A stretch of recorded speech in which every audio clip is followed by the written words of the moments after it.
you doing, YouTube? Matt Massive Beer Reviews back with a little bit of side-by-side, hopeful goodness, in the form of Brix City Brewing Silk City.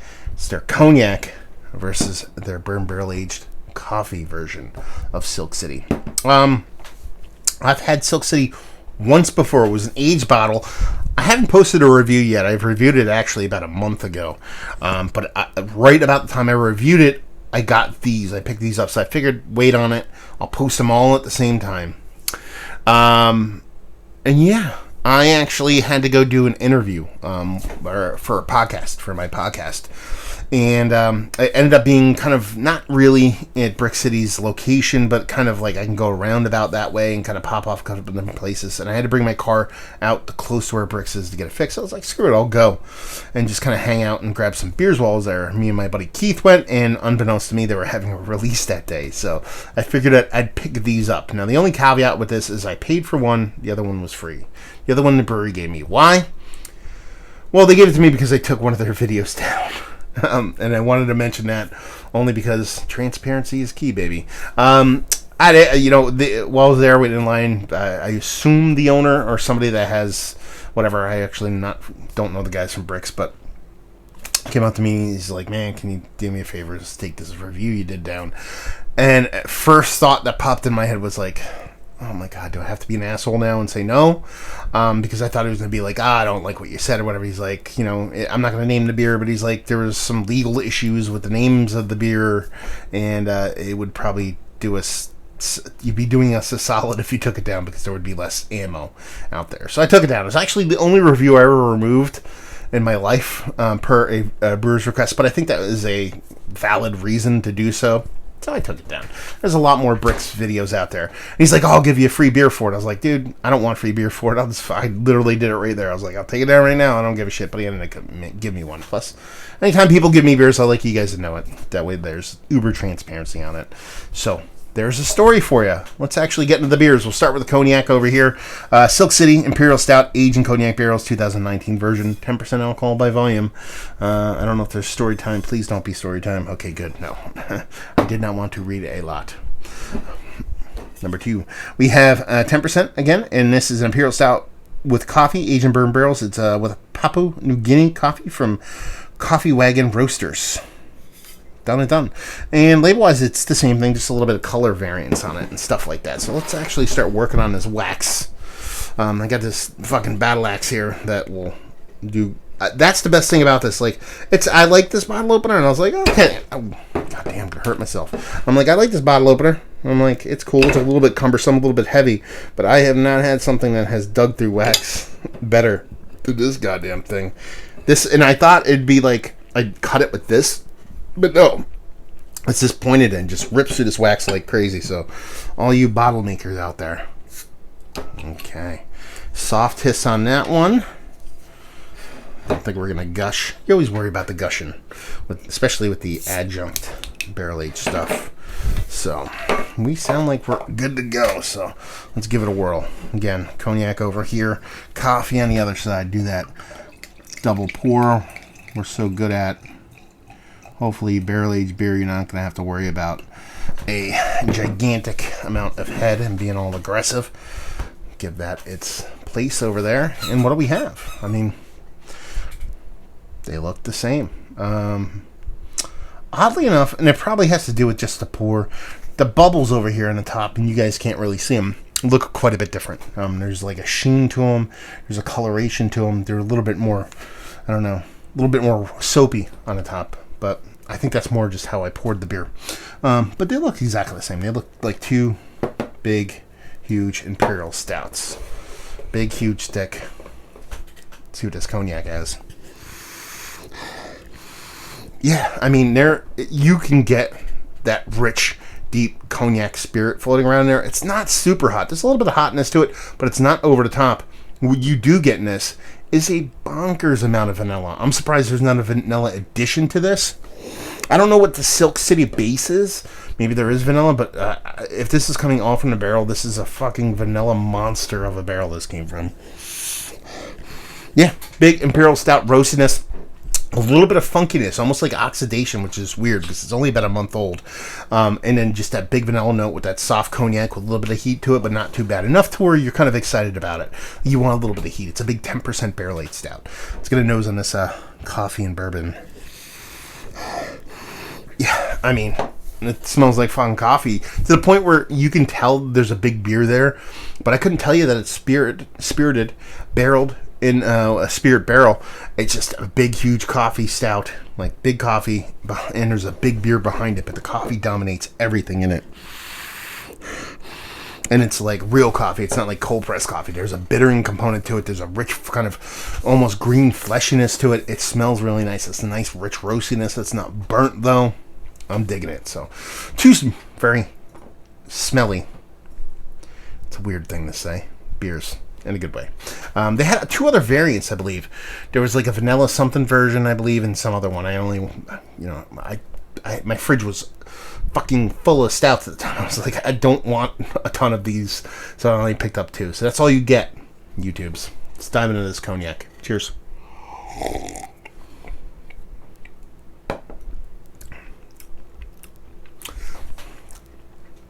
Yeah, you get that cognac in there, little pop of the heat at the end, but nothing even close to resembling hot. It does warm me up, kind of going down though.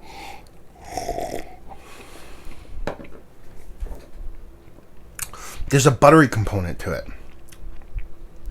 It's got to be diacetyl. It's not like over the top crazy, but it's definitely in there. It almost adds this kind of slickness to it. It's not like crazy over the taste and flavor, but I believe it does affect the end game mouthfeel, taking it from a creamy, dense mouthfeel to a slightly oily slickness. There's like a fattiness to the beer itself below the beer in the barrel, to where you can kind of detect it in there.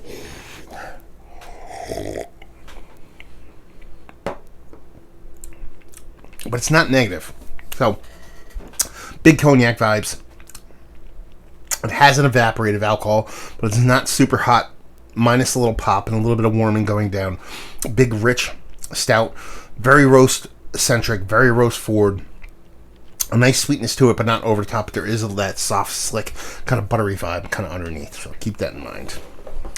Might mean you want to drink this sooner rather than later kind of thing. Let's have another coffee.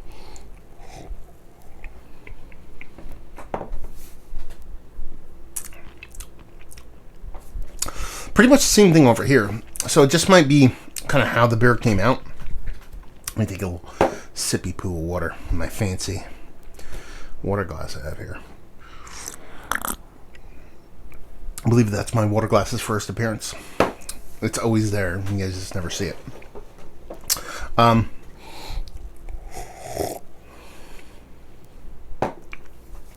Yeah. Big roasted malts. Big roasted coffee. Coffee's not nearly as big as you'd expect based off of what the nose is giving you. Well, it's still way the leader in the clubhouse. Big, rich, nice roastiness to it. But the base is much like over here. You get the soft, little, slick, little oily thing. So, again, there could be a soft kind of diacetyl thing going on. Am I angry at it? No. Is it going to get much, much bigger? That could definitely be something you want to keep in mind, especially if you have these sitting in your basement. Or it could just be my shit palate. But they're fun beers. They're tasty. There's a big bittering component to it. Even after I'm done drinking them, I can kind of get this kind of... Every time I say a word, I get a little waft of this bitterness. I believe that's coming from the roasted malt. And I believe that's coming from just a heavy roasted malt component. I like it. I dig it. I think the beers, they are sweet beers. They're big sweet beers. So they can do with a little bit of kind of bitterness, a little roastedness, a little bit of kind of bittering astringency on there to kind of balance everything off. When you throw that in combination with that kind of diacetyl thing going on, it's not negative by any means. But it's present. I'm not sure how it's going to react in the long run. That could just grow and grow on you and kind of overtake the beer. It is what it is. But I like it. Which one do I like more? I actually think I'm even on this. I believe people were telling me the vanilla was like the winner, and I had a taste of it. Actually, there's a story for you to make a review even longer. It was by far and away the most I've ever run into people that like kind of said, "Hey man, I dig the YouTube channel." Like, I do a lot of Jersey-centric beers, so a lot of people watch my reviews. This is how it works.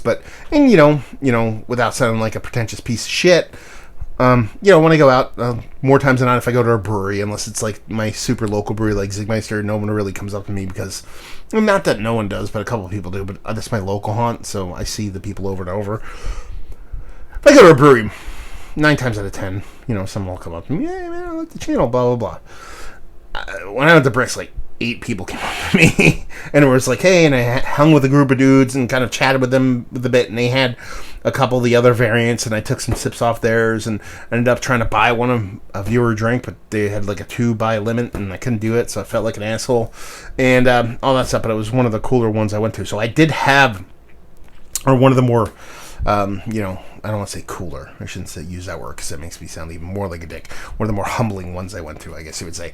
But I had a taste of vanilla, and I had the taste of the other one. I forget what it was, but that puts it in my mind. If I forgot the other one, it probably didn't make an impact on me. The vanilla did. So the vanilla would probably be the winner out of this. I purposely didn't get it because I feel like a lot of breweries have gone vanilla forward a lot of their beers, and I think right when I visited Brix, I got a beer mail from Chicago, and there's a bunch of Microphone beers in there, and like apparently Microphone can't make a beer without putting all the vanilla in the world in a fucking beer. So I was like, vanilla fucking no.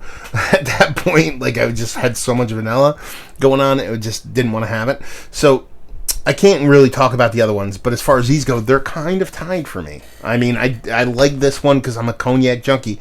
I'm a coffee guy, and I think this is overall maybe a little bit better beer. So if you're not a cognac fan, you're probably going to lean a little heavily towards this.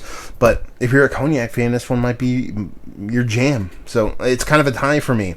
That being said, I do have a little bit of kind of, I don't know if these should be aged for the long haul. Listen. You're talking about barrel-aged beer. I can't say this enough. I've said it before. I'll say it fucking again. Barrel-aged beers are not meant for long-haul aging. They can age long-haul, and you can age them for a really long time, and they can come out really fucking awesome. But that's the exception, not the rule. The general rule of thumb is more moving parts, the more a beer can go sideways. So, you're talking about bottle condition for core 4 beers or what you want to age or stuff that's really higher in ABV, but it's really the bottle conditioning that does it for you. That's why when you buy spirits and whiskey and stuff, if you buy a 20-year-old bottle of scotch and you put it on your shelf for 20 years, it doesn't turn into a 40-year-old bottle of scotch. It stays a 20-year-old bottle of scotch, and that's why a, Thomas Hardy base ale that's 20-year-olds grows into something fantastic because, the bits and pieces and all that stuff on the inside. Anyway, so I don't know where the longevity lies with this beer. Only because 2 things. One, I'm pretty sure I'd stake the most minute amount of fucking credence I have in reputation. There is a diacetyl thing going on in these beers. It's not really overly affecting the beers they are now, but that can grow over time and become more readily apparent. So I don't know if these are long haul agers in that aspect. You can get diacetyl in core 4 beers, bottle conditioned core 4 beers, so it's not inherent to a barrel aging. All I'm saying is I would like to see these with a little bit of time on them. Maybe 6 to 8 months, maybe a year, but I doubt I would want to go much further than that. And a big part of me wants to see these beers in 6 months to see how they change from that aspect. So that's, that is what it is. Brass taxes, I actually enjoy what Brix does. And the beers they put out, they do a lot of hazy game, and I dig the hazy game. But the funny part is all these big hazies they do. Whenever I go to the brewery, they always have like a 5% beer or sub 6% beer, let's say that I drink the shit out of and love infinitely. And they never can that stuff. It never leaves the brewery. So if you're ever out that way, go there and drink that 5%, whatever the fuck 5% beer they have. You'll have a fucking blast doing it. Anyway, back to this beer. Fun. Dig it. tie for me. They both have their redeeming qualities. Time for the ever so scientifically proven cuvee. Oh, that cuvee. Gotta get that cuvee up in that piece. So we're talking about cognac and bourbon kind of marrying together with the delicious coffee bonus round. Cheers.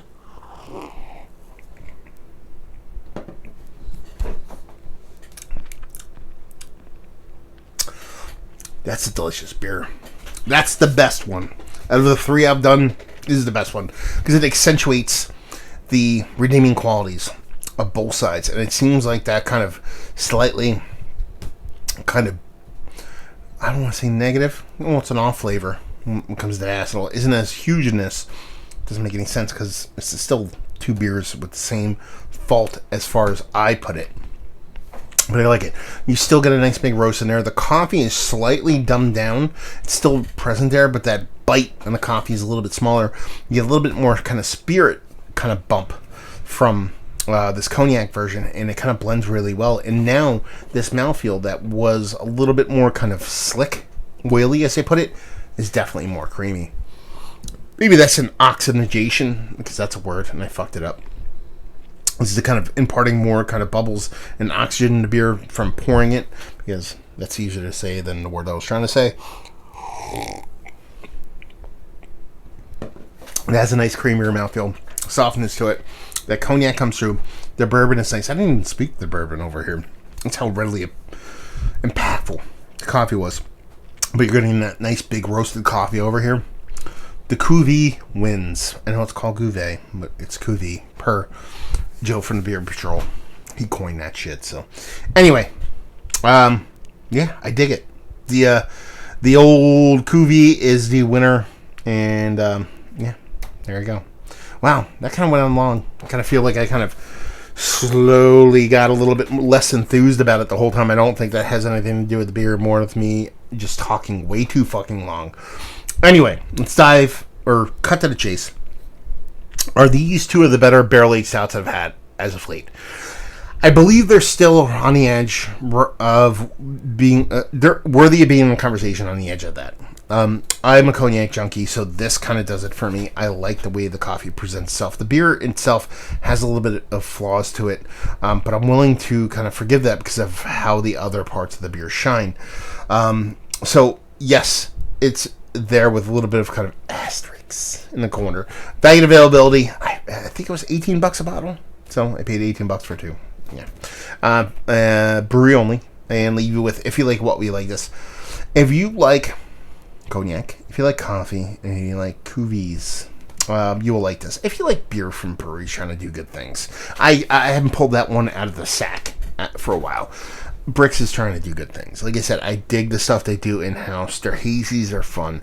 And the brewery is probably one of my favorite tap rooms in Jersey. It's always lively, the way it's set up, the whole nine. I dig it. So if you dig breweries trying to do good things, if you have these, drink them. If you don't, and somebody else does, make them, crack them. Because beers are meant to be drank, not held on to. Wax doesn't mean you don't drink them. You understand that, right? That means you can open them and drink them. I hope you know that. So there you go. Another review in the books. Hopefully you guys enjoyed it. Down there if you want to talk about it. Massive Beers if you want to check me out doing the social media stuff. Beer Massive if you want to check me out doing the whole podcasting thing. And hopefully you guys enjoyed our review. Hopefully you're enjoying a nice, delicious cuvee right now. And hopefully see you next time. Beers. Cheers.